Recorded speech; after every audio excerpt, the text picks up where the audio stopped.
Bienvenidos una vez más a la Escuela de Discipulado y Liderazgo de la Ciudad de Dios. Te saluda el pastor José y es un placer compartir con todos ustedes estas clases que equipan a los edificadores. Acuérdate que la visión que Dios nos ha dado es construir una ciudad para Dios con personas y familias bendecidas y transformadas. Entonces, la Escuela de Discipulado y Liderazgo es la parte de la transformación. Transformación, dígame conmigo transformación. Transformación es cambiar de forma, y en este caso es de forma de pensar, de forma de ver la vida, de forma de verte a ti mismo, y dentro de eso tenemos esta que es cambiar de forma sobre la cultura del reino. Y la clase de hoy es servir, que es la cultura del reino de Dios. La semana pasada vimos que Dios nos ha liberado ya de la esclavitud y nos ha hecho que hijos e hijas de Dios. Nos liberó de la esclavitud y nos hizo hijos e hijas de Dios libres y nos ha hecho miembros de su familia. Somos miembros de la familia de Dios, dice en Efesios. Entonces, no somos esclavos del pecado, no somos esclavos de las consecuencias del pecado tampoco. Y nosotros ahora en este discipulado estamos conociendo cuál es tu herencia y cuál es tu identidad. ¿Cuál es tu herencia y cuál es tu identidad como hijos? Porque si decimos que somos hijos, pero no sabemos cuál es nuestra identidad como hijos y qué es lo que comprende esa identidad de hijos, entonces no nos va a ayudar mucho. Y si somos hijos y conocemos nuestra identidad, también vamos a conocer nuestra herencia. Y para eso es la Escuela de Discipulados y Liderazgo. Sin embargo, es preciso que entendamos que en el reino de Dios, servir, cuando hablamos de servir, no corresponde a esclavos. Escúcheme con atención. En el reino de Dios, cuando hablamos de servir, no está ligado a la esclavitud, porque ya sabemos que somos libres, somos hijos. Y que servir no es una obligación por esclavitud, sino que cuando hablamos de servir estamos hablando de la cultura misma del reino de Dios. Y por eso es importante que tenga atención, porque esta palabra está traída por Dios para transformar tu vida realmente. Esta es una palabra para transformar tu vida y transformar tu utilidad en el reino de Dios. En el reino no servimos por esclavitud. ¿Se acuerda usted Faraón y el pueblo de Israel? Ellos servían a Faraón porque eran esclavos, no tenían otra opción. Tenían que hacer ladrillos para Faraón. Pero Dios los libertó y los llevó ahora a una tierra prometida. Y entonces los hizo libres para que sirvieran a Dios. Pero ambos servicios son totalmente opuestos. Uno es por esclavitud, por la ausencia de tu libertad. El otro es porque es parte de la cultura en el reino a que has sido llamado. Son totalmente opuestos. Antes servíamos a cosas que no eran dioses. Antes servíamos a algunos a vicios, a pecados, a emociones descontroladas. Otros servían a adicciones. Pero ahora que hemos sido libertados, nosotros somos libres de esa esclavitud para poder servir a Dios, pero de una manera diferente, porque ahora estamos entrando en una cultura distinta, en la cultura del reino de Dios, y de eso se trata la clase de hoy.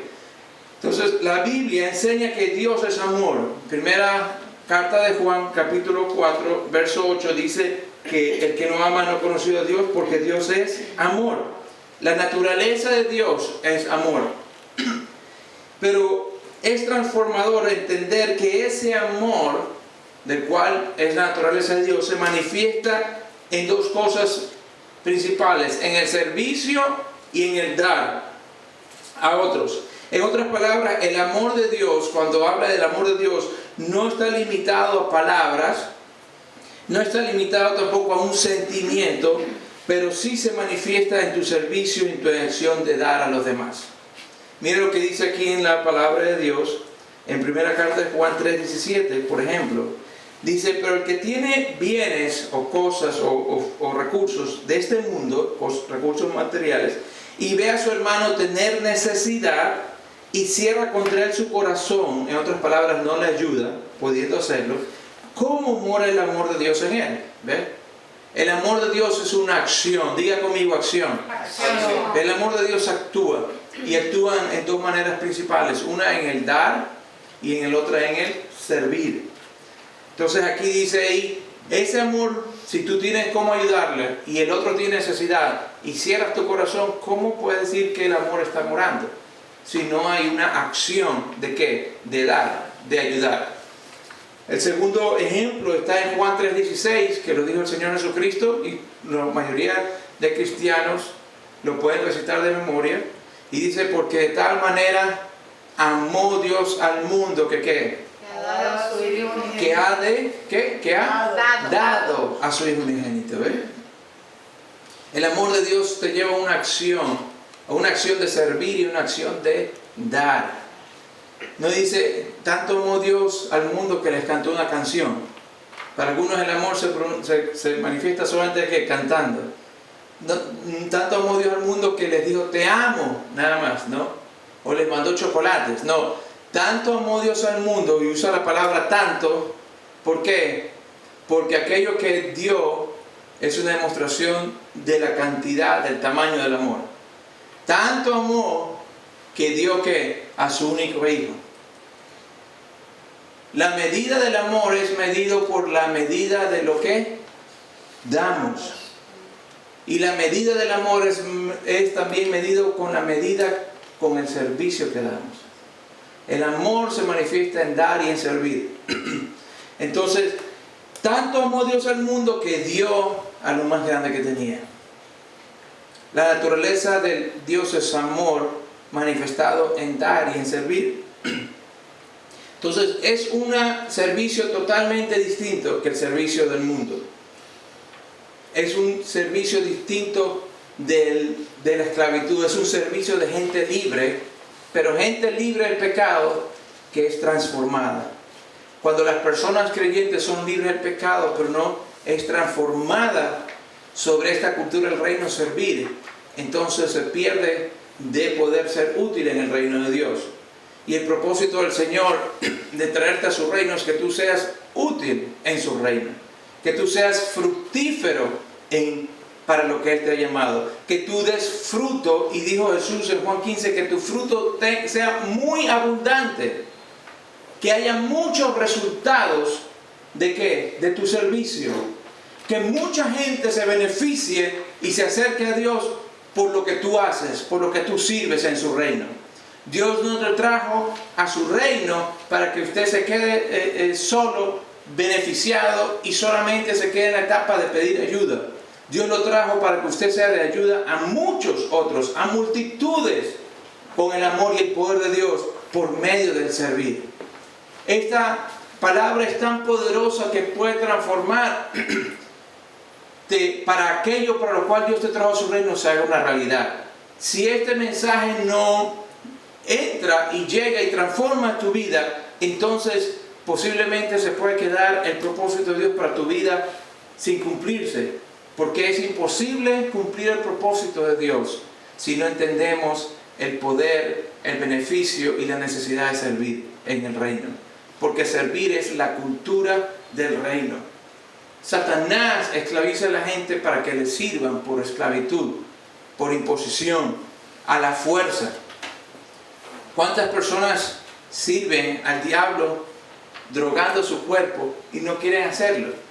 Pero el diablo los obliga a drogarse o a alcoholizarse o a dañar su vida en muchas áreas, porque esas son las obras de Satanás: robar, matar y destruir. Pero cuando Jesucristo viene y nos libera y nos limpia con su sangre y deja el pasado atrás y no se acuerda de nuestros pecados pasados y nos limpia la conciencia y rompe las cadenas, entonces Él te equipa para que ahora tú vayas y sirvas a otros, para que tú vayas y seas fructífero, para que tú vayas y seas un agente de cambio con el cual el Señor Jesucristo transformó tu vida. ¿Cuánto le dan gracias a Dios por esa oportunidad? Amén. El llamado a servir es la más grande honor que Dios nos da para ser parte de su reino. En el reino de Dios servir es un honor alto. Y cuando la mente es transformada de esa manera, entonces queremos nosotros aprender más y aprovechar cada oportunidad para servir. Y el Señor Jesucristo es nuestro ejemplo en todas las cosas en nuestra vida cristiana. Y vamos a ver una parte donde Jesús habló sobre esta importancia del servir con sus discípulos. Y eso está en el Evangelio de Lucas, capítulo 22, del versículo 24 al 27. Jesús está hablando con sus discípulos y le dice lo siguiente: se suscitó también entre ellos, entre los discípulos, y esto era cuando estaba cenando, cuando estaban las últimas horas antes de que lo lleven a la cruz. Entre los discípulos se suscitó un altercado. No es extraño que entre discípulos haya altercados. Entre los discípulos de Jesús hubo altercados. Así que si hay algún altercado entre usted y otro discípulo, altercado por no decir problemas, ¿no? Es una palabra ahí. Si hay diferencias, si hay desacuerdos, es parte normal porque somos humanos con diferentes. Pero si ya se caen a golpes, ya es otra cosa, ¿no? Dice que hubo un altercado entre ellos sobre cuál de ellos debería ser considerado como el mayor. Mientras más inmaduro el cristiano, más está buscando querer mandar. No hay mandoncitos y mandoncitas por ahí. Pero si no soy yo, mi esposa, o si no el Señor, nos encargamos de los mandoncitos. Porque tenemos un lugar especial para los mandoncitos. Dice, entre ellos, ¿cuál debería ser considerado el mayor? A ver, ¿cuál de nosotros va a mandar? Porque el Señor estaba diciendo que se iba a ir, que se iba a ir. Entonces dice, bueno, ya se va el Señor, a ver cuál va a tomar aquí las riendas. Yo creo que yo, por tal vez Pedro dijo porque soy el más avesado, Juan tal vez porque soy más amigo de Jesús, Santiago por otra cosa. Entonces estaban diciendo cuál debería mandar. ¿Cuántos conocen gente que le gusta mandar? Sí, gente que le gusta mandar. Entonces, pero mire lo que Jesús les dijo. Jesús les dijo, y Jesús le estaba discipulando a ellos. El discipulado es una enseñanza, es un cambio de mente, es transferir los valores del reino de Dios en este caso a la persona que es discipulada a través del ejemplo y a través de la enseñanza. Entonces Jesús les dijo, los reyes de los gentiles o los reyes de las naciones se enseñorean de ellos. En otra versión, la versión Nueva Traducción Viviente, dice, los reyes de los países son prepotentes con ellos, se enseñorean, se hacen señor, mandan. Y los que tienen autoridad son llamados bienhechores, o sea, mandan, son prepotentes, son señores, gobiernan con total poder y autoridad, y la gente les dice qué buena persona es. Ese es el estilo del mundo, ese es el estilo de muchas partes en los negocios, ese es el estilo de las instituciones, ese es el estilo en el mundo. Gente que manda y que toma autoridad y que ordena que se hagan las cosas y que la gente le diga qué bueno es usted, por temor o por buscar beneficios. Dice, pero no es así con vosotros. Es diferente que en el mundo. Ellos, ya Jesús lo escuchó, ya sabía que estaban ellos que haciendo lo mismo. Ellos venían de un trasfondo donde ellos estaban siendo gobernados por los romanos, donde ellos habían sido gobernados por reyes muchos antes atrás y también habían sido gobernados o influenciados por los griegos, Alejandro el Grande y todo eso de ahí. Y entonces tenían esa mentalidad humana, carnal, donde mandar, donde liderar significa gobernar, mandar, dar órdenes. Y esa es la mentalidad que ellos tenían. Entonces Jesús le estaba cambiando su mentalidad, le estaba corrigiendo para enseñarles cómo era el reino de Dios, cómo operaba el reino de Dios. Diga conmigo el reino de Dios, por favor. El reino de Dios. Está el reino de Dios y el reino del mundo. El reino de Dios opera opuesto al reino del mundo, funciona distinto al reino del mundo. Por eso es que nosotros no podemos establecer el reino de Dios queriendo utilizar la misma filosofía o el mismo corazón o la misma mentalidad del reino del mundo. ¿En qué forma? En querer mandar y ser servidos en vez de servir. Mire cómo Jesús les dijo, entre ustedes no va a ser así.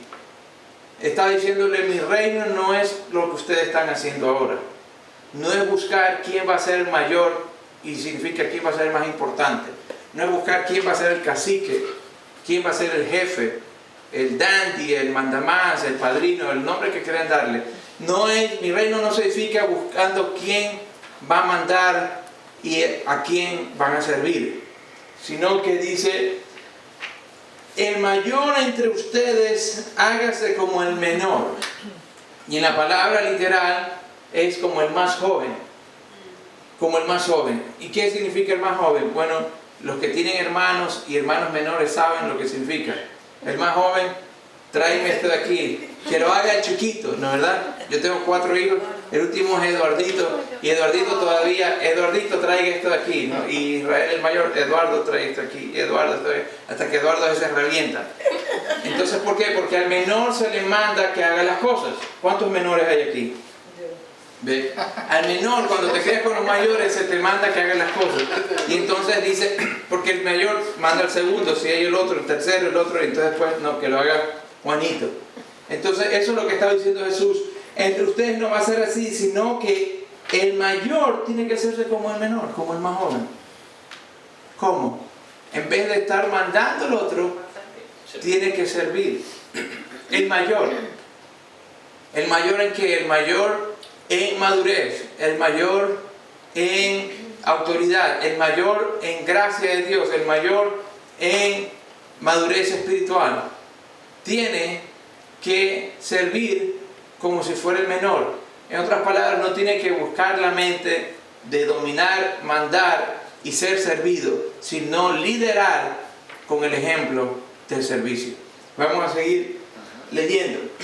Y el que dirige como el que sirve, el mayor como el menor y el que dirige como el que sirve. O sea, a la inversa totalmente del mundo. Totalmente del mundo. Entonces, Jesús hace una pregunta. ¿Cuál es el mayor? ¿El que se sienta a la mesa o el que sirve? ¿No es el que se sienta a la mesa? Sí, el que se sienta a la mesa. Dice, sin embargo, entre vosotros yo soy como el que sirve. ¿Ve? Lo que le estaba diciendo es, mi ministerio y mi manera de conducirme, le estaba diciendo Jesús, es un ejemplo de lo que yo lo estoy enseñando. ¿Quién era mayor, Jesús o los discípulos? ¿Quién era mayor, Jesús o los discípulos? Jesús. ¿Alguien tiene duda de quién era mayor? No de edad, digo de autoridad. Jesús, all the way, por todos lados, era Dios hecho carne. Y entonces el Espíritu de Dios estaba sin medida sobre él. Jesús era el mayor. Si Jesús hubiera seguido el sistema del mundo, Jesús lo llevaba en una carroza. Uy, ya voy a describir a gente sin querer. Lo llevaba en una carroza y muchas veces yo describo cosas sin querer. Lo llevaba en una carroza, la gente se arrodillaba, lo besaban, los pies, las manos y cosas así, y lo ponían con protección y todas esas cosas. Sin embargo, Jesús andaba con sus discípulos caminando, y no solamente caminando, sino que andaba orando y haciendo bienes a toda la gente, y mezclándose con todas las clases de pecadores. Era uno más entre ellos. Y todo lo que decía Jesús era ¿por qué? Por servirlos a ellos con el Evangelio del reino de Dios. Entonces, el Señor se murió aquí. Resucita en el nombre de Jesús.